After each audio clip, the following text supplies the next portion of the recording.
Welcome to Goa.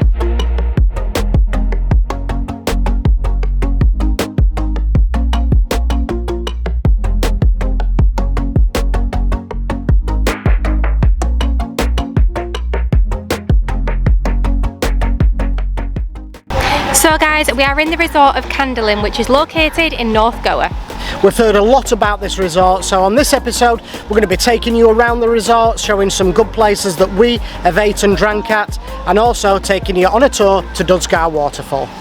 So let's talk about Candolim and how we've found this resort so far. We won't lie, when we first arrived, if you've seen our other India vlogs, we didn't actually think we were still in India anymore. This is a place where the Indians come to let the hair down, party and drink, because some of the alcohol prices seem to be the cheapest that we've found in India so far. Candolim's got a lot of shops, a lot of places to eat, and also 2 ATMs which are fee free and 2 big supermarkets, so you're always guaranteed to be stocked up on what you need. So let's go have a look around the resort and see what we can find.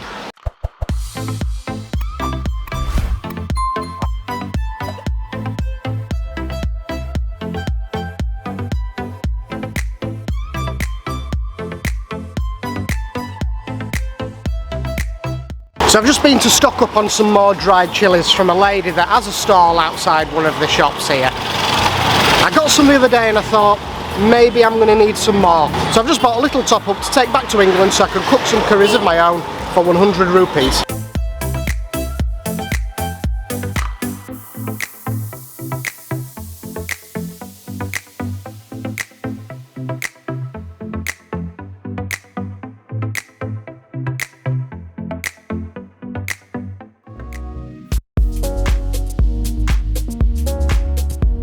So on Beach Road you'll find a lot of bars, a lot of restaurants, tour operators, plenty of shops, and there's even a club down here too. We actually booked a tour through this one here for tomorrow to go see Dudhsagar Waterfall, so we are so excited about that. Make sure you stay tuned because that'll be later on in the vlog. We found that restaurants and bars down here tend to be cheaper than they are on the main road, and we're just coming to the end of Beach Road now, which is where the beach and all the beach shacks are, so we'll show you those now. So the section that we're in now is the section before you get to the beach. There's a few shops here and mainly a lot of coconut sellers and places to get a tattoo. You can also get some sugarcane juice, which I think we'll probably partake in later. So Candolim is a great resort, but sadly the thing that lets it down is the beach. There's so much rubbish in the sand, literally you can walk a metre, and you've picked up several tab ends and a couple of bottle tops along the way. Also, just to mention, this sand is hot, so if you come down in the afternoon you will burn your feet, so just be really careful. Another thing that spoils this beach is the fact it is a red flag beach, so it's not suitable for swimming. There are lifeguards around that keep an eye on things, but overall it is too choppy to be doing anything more than a paddle. There are a lot of nice beaches in Goa that are worth checking out. Unfortunately we haven't had the time on this trip to actually do that, but we do plan on going there in the future. If water sports are your thing, some of the cheapest prices that we've seen on our trip so far right here in Candolim.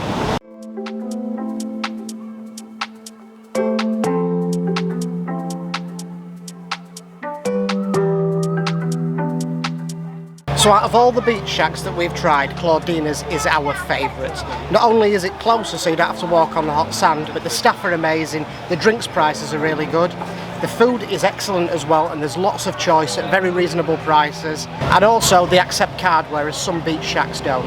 So we've been quite happy here and we've visited quite a lot of times since we're here. We can definitely recommend it.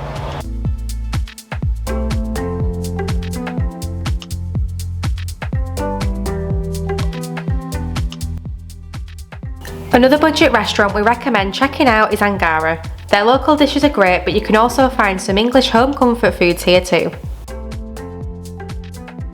If you're happy to up your budget slightly, then check out Fishermans Cove.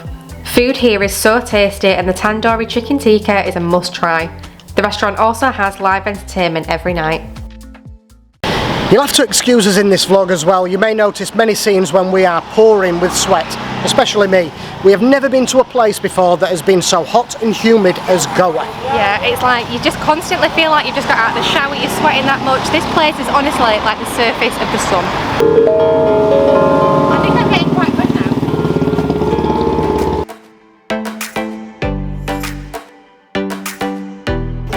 worse than me with trousers. I know. These are great though because I can't really find them really anywhere. I like these, so we've agreed a price of 340 rupees, so it's good for me.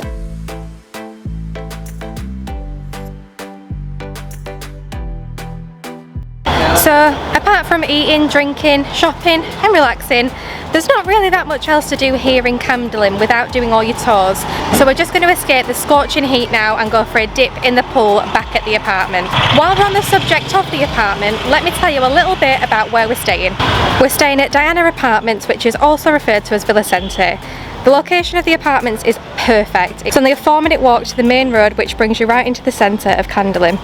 The apartment is so spacious. It has 1 bedroom with plenty of storage, as well as an ensuite bathroom and a living area, a fully equipped kitchen, complete with all the amenities you could possibly need, including a fridge and a washing machine. The apartment also has 2 balconies, one which overlooks a swimming pool and another one that overlooks the back of the property. The host is so welcoming and so helpful.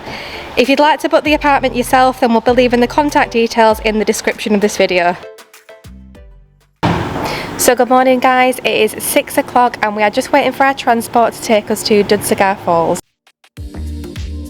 So not a great start as the bus arrived 30 minutes late, which put us behind schedule.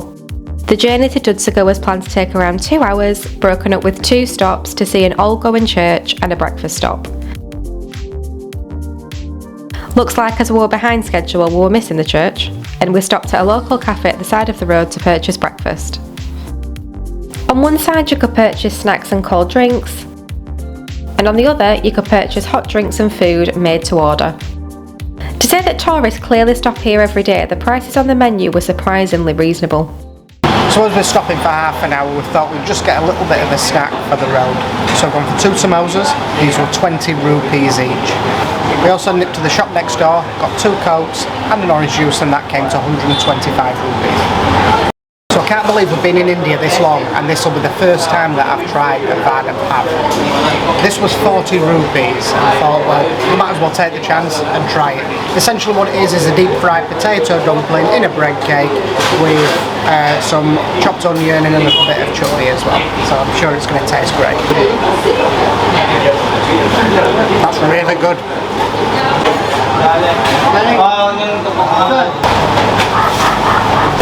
That is so good. It's like a spicy potato sandwich. If you come into India, you need to try one of these. Don't leave it too late like we did. 30 minutes was up and it was time to board the coach to continue with our journey. En route, the guide informed us of our small groups that we'd be splitting up into for the Jeep Safari. So we finally arrived at the village where we're going to get the Jeep Safari from. It took about half an hour to get here by the coach, and then we had a bit of a 5-minute walk from where the coach parked to where we get in the Jeep. So we're just waiting now to board our individual Jeeps. It's going to take 45 minutes each way apparently to get to the waterfall, so already this trip seems like you're spending a majority of the time on the road, but we'll see how it pans out anyway. So we're told to wait for 10 minutes for the Jeeps to arrive, and it's been nearly 25 now, so... Are you a subscriber? Travel guide. Not long after, we said goodbye to the cow and joined our small group of 7. We boarded the Jeep, which was a bit of a squeeze, and set off on our Jeep Safari to Dudhsagar Waterfall.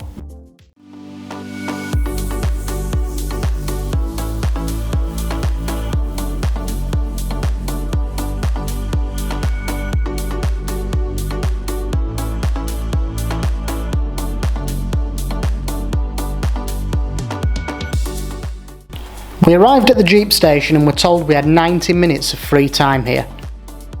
We collected our life jackets, which are mandatory for swimming, and set off on our jungle hike to the waterfall.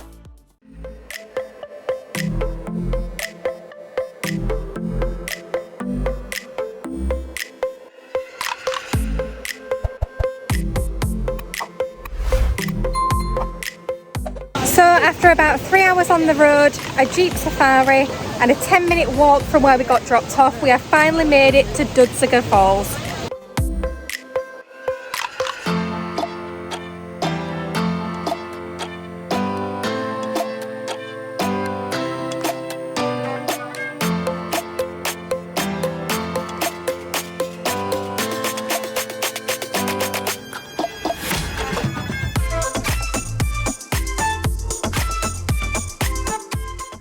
So, you know, we really don't like these monkeys, and they're even worse here. They're actually opening people's bags and rifling through them all while you're in the waterfall. So it's worth trying to keep them nearby, or have somebody stay and watch them and just take it in turns and going in. So stole our Coke, it was zipped up in the bag, took it up in the tree. It was on tight, they even managed to open it and drink it.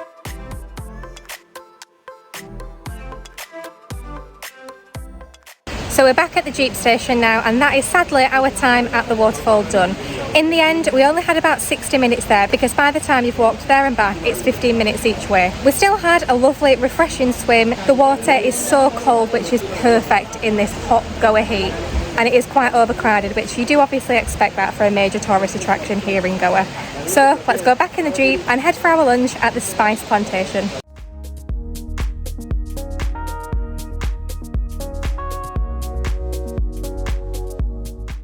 Lunch wasn't quite ready when we arrived, so we had our tour of the spice farm first.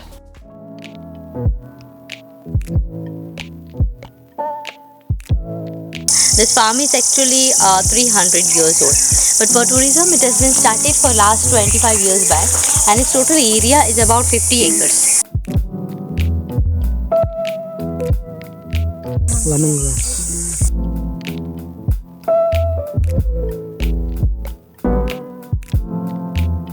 I've just been given some fresh curry leaves.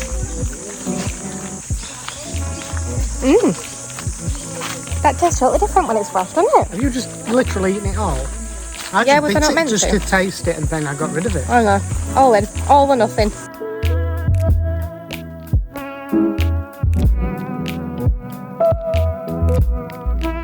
So I've actually really enjoyed that walk around the spice plantation, learned lots of different things, I could identify a few things, and it was great to see fresh allspice leaves.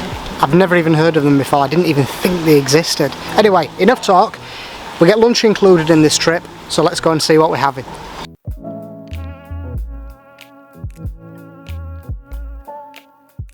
So, lunchtime, bit of a buffet. Mainly vegetarian. We've got some lentil curry, we've got some chickpea masala, we've got one chicken curry, some papads, some lime pickle, and I'm not sure what they are. Don't know, but we're going to give them a go anyway. So yeah, it's a pretty good spread really. With lunch we've also got a shot of fenny, I think it's called. Basically like sambuca, but without the alcohol.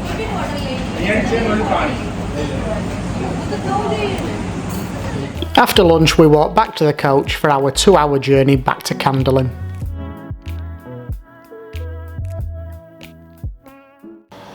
Okay guys, so we are back at the apartment now. We got picked up at 6:30 this morning and we got dropped off at 4:30, which made the tour a total of 10 hours. Now only 1 hour of the 10-hour day was actually spent at the waterfall, and that is what we paid for.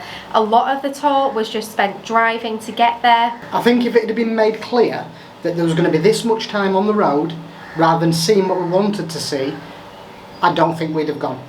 Now you're probably going to say, well, why are you recommending it? Well, we're just giving you an idea of what to expect. Personally, we wouldn't recommend going to see the waterfall on an organised tour. It's probably best to get the train and do it yourself. Sadly, that's the end of this vlog and our time in Goa. We've really enjoyed our time here, and it's definitely a place to let loose and let your hair down. Join us next time as we head to the bustling city of Istanbul in Turkey, although we quickly realised that we've definitely picked the wrong time to go. Huge thanks this week to Louise for donating via our PayPal link. If you'd like to donate and support our channel as well, you can find the link in the description of this video. As always, thank you so much for watching. We'll see you next time.